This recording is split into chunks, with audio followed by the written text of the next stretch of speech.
During the 08-09 financial crisis, investors got a hard lesson in risk management. Between December of 07 and December of 08, the S&P 500 experienced a 37% decline.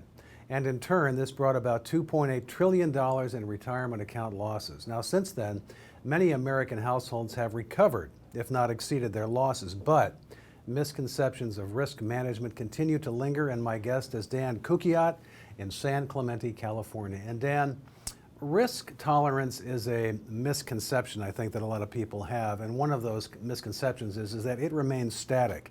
And it doesn't, does it? Well, as markets change, risk is an ongoing problem. Like you said, we experienced that back in 2007 and 2008, and what we really try to do here is manage those risks and those expectations of our clients. Perfect example is if you have somebody who's trying to retire in 2008 and you're retiring with an IRA that's down maybe 40%, doesn't give you a lot of options as to where you go from there. And what we try to do is manage to those risks. Now, when people hear risk management and retirement planning, market risk isn't the only risk to consider, is it? There are some other risks involved. There's risk with regards to interest rate risk. There is business risk. A lot of those things may be associated with the equity markets, but as well as the equity markets, even more so in a lot of circumstances, to the fixed income markets.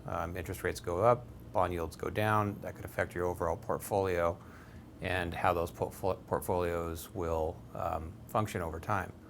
And again, what we really try to do is focus on our clients getting the most amount of return and taking the least amount of risk, really managing, again, to that overall risk. Now, with longer investment horizons in retirement, that means assuming more market risk, doesn't it? You would think, and a lot of people actually try to do that. I see a lot of clients that are getting into their retirement ages and they're taking on more risk to get more return because of market volatility. They don't necessarily have to do that. There are other ways to manage those assets in an effort to get them some type of return close to what an index like the S&P would get, but take on a lot less risk at the same time. That's Dan Cucuiat in San Clemente, California. Thanks for watching Retirement News Online.